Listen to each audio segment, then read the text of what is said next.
here, and we are back. We are back for another Ready Set Sunday, and today, believe it or not, we are talking about holidays Which ones? like Christmas. That's the big one. Christmas and Hanukkah and all the ones that happen towards the end of the year. Not Halloween. We can talk about Halloween, I guess. Yeah, I mean, that's more costumes and candy than it is gifts. Yeah, but we're going to talk about travel and gifts and presents and wrapping paper and parties and like all the things that come with those end of year holidays. Some people think that's the best time of the year. It's the most wonderful time of the year. That's what they say. For some of us, it's our favorite holiday, Christmas, let's say. Is it? Yes. Yes, it is. I don't think I knew that. Oh, you don't? Actually, I really did know that. Pretty sure you did. So if those December end of year holidays are your favorite, drop us a little holiday emoji in the chat. We would love to know that. Also, if you have ever hit December and thought, how did we already spend this much money? Then drop us an emoji that expresses how that makes you feel too. That's probably not the same emoji. No, it's probably frowny face. Maybe teardrop. Maybe.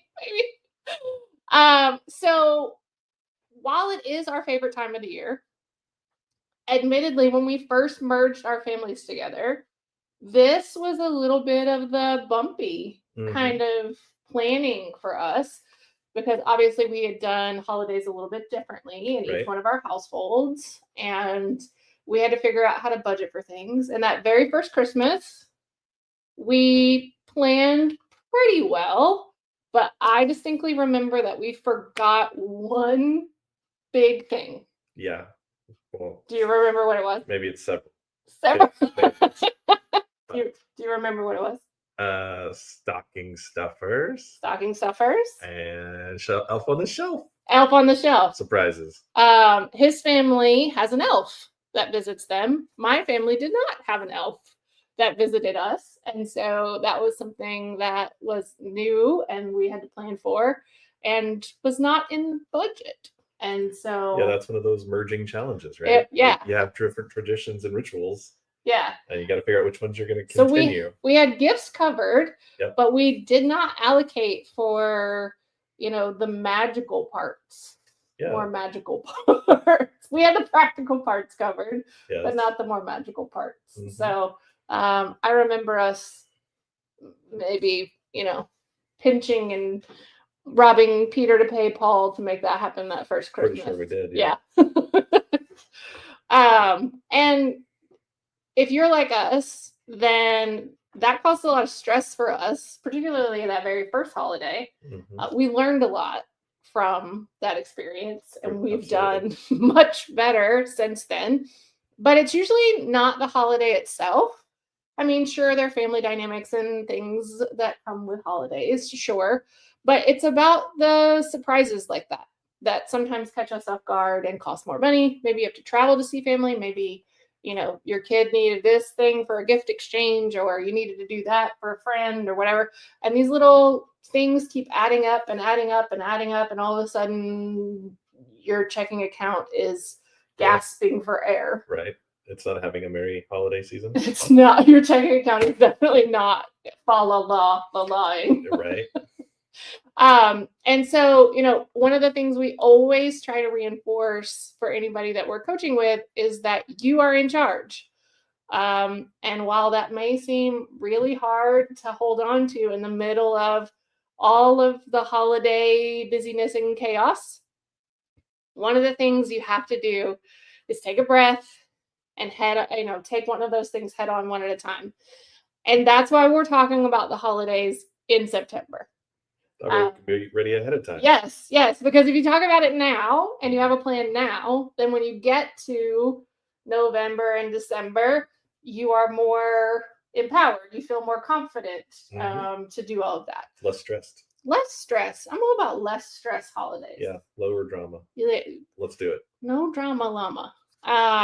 So tonight we're going to talk about that. We also have a freebie to give you. We have a template that we created about a year ago to help you plan for those gifts for your family and friends. So we're going to be popping that in. But we want to help you make holiday prep not overwhelming. So, all right, wise one, Okay. you always come with the facts. That's right. And the knowledge and the wisdom. So what is the facts and knowledge and wisdom tonight? So holiday budget 101. All right, hit us. All right. So let's figure out, how do we actually do this, right? How do we actually do this? Because it doesn't need to be overwhelming. Okay.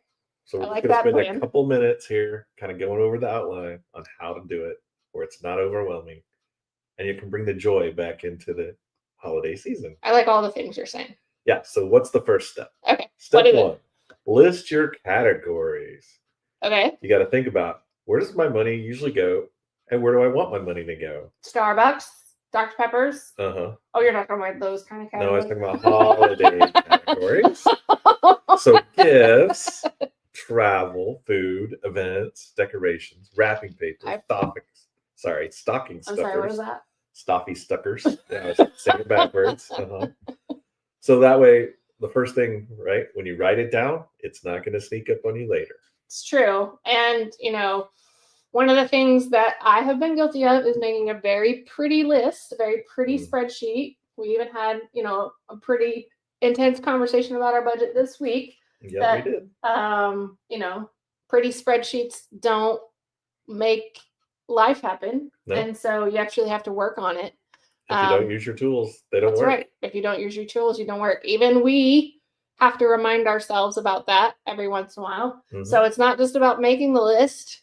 It's about sticking with the list. Yes. And using the list. And right? using the list. Yes. All right. So first step, list your categories. Second step, set your spending caps. So how much are you going to allocate to each of those categories you just wrote down? But I want to spend $1,000 on everyone. Yeah, I think we all do. Everybody, And for some people, that's realistic. everybody and my uncle deserves a present. But So how do I for the rest of us, we have to be smart about it and practical. Like we have to set, these are my resources. Here's how I want to spread them out. So how would you recommend figuring out what that cap is? I would look to, obviously, if you've planned ahead of time, right, you could save money up maybe in a sinking fund throughout the year so that then you're ready to spend when it's time to spend. Okay. And if you haven't done that yet, there's never too late to start, right? Right. But B, figure out what you've got. You've got to know, how much do I have available that I'm going to allocate towards joy this holiday season? Yeah. So our system, for example, took us a while to kind of we get to that point. tweaked it a little bit. We tweaked it. We keep tweaking it, but we pick a dollar amount for every kid on their Christmas present, and then we add that part for magic in there, and then we take that whole amount and divide it by 12. Right. And then every month we put that amount in a little savings account, Stinky Fund. So by the time we get to December, we have that pool there. We're ready to roll then. Yep. So if you haven't done that, that's fine. You're not behind. September to December, decide what that amount is you want to spend in December. This is your runway from now until December. Decide how much you want to put aside every week, every paycheck, whatever it is. And this year may not be as large as next year because you don't have as much runway. But make a plan so you're not using the credit card or, borrowing from mom and dad or whoever it is. Right. But, make a plan with your resources so you're not outspending your resources. And then go into December going, okay, this is what I have. I'm going to spend on these people. I remember when I was a single mom, that very first Christmas, I wanted to give gifts, like I said, $1,000 to everybody. Of course, that's exaggerative, but I had to cut that list down to just my kids that first Christmas because I didn't have the resources to give to, So you got to prioritize my mom and my dad and my sister. Right. And that sucked. It stank. And I had to, get creative and I had to graciously say to them, I can't give you a present this year. I love you. I'm sorry. And so, as we've been able to kind of build that up. We've been able to kind of redo that and add more people to the list. But sometimes in the beginning, like the list is short and the resources only go so far. Right. So again, we don't want it to be restrictive, right? Yeah. We want it to give you freedom to Yeah. enjoy the gift giving. Yeah, and even in those first Christmases, where it was just me and the kids, like we went to Target and we knew that we drew names and each one of us had $20 to spend on each other, and it was really fun because we each knew we had a budget and we had $20 to spend on each other, and everybody got one present that somebody else picked out for them, and that was great. Mm-hmm. But you really just have to do with the resources you have. Right. And so as the resources change, the list and the gift amounts can change. Exactly. So and that's where we want to get to, right? Yep, absolutely. So when you've chosen your limit, right? You've got X number of dollars. Yep. That sets you up for what? To enjoy it without guilt. Woo! Let's go shopping. Yeah. Then it's free, right? And fun. It's free. Well, not free money wise. Free. Free in the spirit free. Right? Yeah. All right. So then that sets up for step 3. Yep. Start tracking those gift ideas. Yeah. Oh my gosh, this is my favorite part. First of all, I'm terrible at keeping gift secrets. So whenever I buy a present, I almost immediately give it to them. So I have to wait until November or December to give them their present or to shop. Or if I buy a gift in September, they just get it in September. So, I mean. And then we want another one in December. So, but I can write down ideas all year round. I have a couple of good ones cooking for you. Nice. Very good. I look forward to them. Yeah. Yeah. So get your notebook out, get your phone, write some notes. When somebody says, hey, I saw that looked cool, write it down, right? So then when you're in the heat of the moment of the shopping, you've got those ideas already. Yeah. In your plan, Or, you catch it on a holiday sale or clearance or something, like you're already ready to rock and roll. Exactly, because you've already thought about it, and you've already planned it out. Exactly. So shopping with a plan saves money and almost maybe more importantly, saves energy. Oh. You don't turn into this kind of frantic thing at the end, right? Yes. You just go execute your plan. Exactly. So then you don't panic buy. Right. Yeah. That, I have also been on the other side before I kind of got smart about money, and just went, whatever, I'll figure this out in January, and just went and shopped. Right. That's the most terrible thing you can do because you're going to wake up with kind of it's a New Year's hangover, a holiday hangover, right? And then wish you had a plan. Right. Because then you'll need another plan to get out of the hangover. Exactly. So, yeah. Exactly. Well, so we're going to try to help you make this easy. We have got a holiday budget template.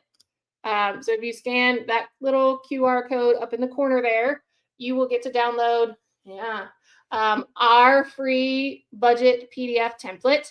So go ahead and grab all that. And that is really just exactly what we said. It's a list of people. It's a list of amounts that you want to spend on those people. And then it has a column where you can track what you actually spent for them. So then at the bottom, you can kind of total it up and see if you're on track. So it's just a really kind of simple way to keep track of your holiday gift expenses. Right. It's just a practical way to do steps 1, 2, and 3. Exactly. Yep. So grab that. We would love for you to have it. And then we would love to hear if you use it. So come back at some point and comment in our Facebook or in our community and share that. I will say you have to be a member of our community. It's going to take you to our community page to download that, but it's a free resource and a free community. We would love for you to be a part. Yeah. So join up. Yeah. We're always talking about, we're always talking about new things, and you can hang out with other people who are working on their financial world just like you. So, all right. So that is one thing that we are getting for you. Now, the other thing that we are super excited about is we are going to have an amazing guest next week. So before we kind of... You mean not me? I mean, you're always amazing. Oh, okay. So it's not either one of us. You caught me off guard. You're always amazing. Oh, okay. Well, that's good. But this special guest really is amazing. She is. Over and above. Yes. I met Jessica at a conference called Verve. I'm actually wearing that shirt today. Verve, shout out to my friend Suzanne, who's hosting this amazing conference again in a couple weeks. And so I met Jessica at Verve. She's a fellow frog, but Jessica does amazing work with happiness and talking about where happiness comes from and how we can have sustainable happiness. She isn't afraid to call out the systems in our world that lead to burnout and not success and happiness. So we're going to have this amazing conversation next week. She has a brand new podcast called The Unhappy American. Now, just the title of that makes my ears go. Yeah, there's something here to listen to. Yeah. Just because of the way the world is right now. Right. And it seems like there's a lot of unhappy people. Yes. And so her very first episode is all about how we try to buy happiness off a shelf, or people try to convince us that we can buy happiness. And so we're going to have this amazing conversation about how happiness is not on a shelf and how we need to stop buying the hype of we can just buy and purchase our way into happiness. So I cannot wait, not only because she's my friend and she's a frog, but also because I think this is going to be pretty darn fun and incredible. So yeah, absolutely. Yep. So you don't want to miss this conversation. She is sassy. She's real. She's raw. So we're going to get into it. And so mark your calendars for this time, 8 p.m. Central Time next week, October 5th, for my friend, Jessica. And so we are going to really dive in with her, and I cannot wait. So we hope to see you there. All right, friends, we are challenging you this week to take 10 minutes. That's it. 10 minutes. 5 and 5? 5 and 5 makes 10. Okay. To start your holiday budgeting. I think we can do that. Yeah, I think we can do that. Yeah, I think you can do that. Everybody can do that. Yep. And so take 10 minutes this week and start your plan. Start the ball rolling. And then by the time you get to December, you will definitely thank yourself for starting in September. So, all right. We think you all are amazing, and we hope to see you right back here next week with our special guest. Talk soon. All right. Have a good week. Bye.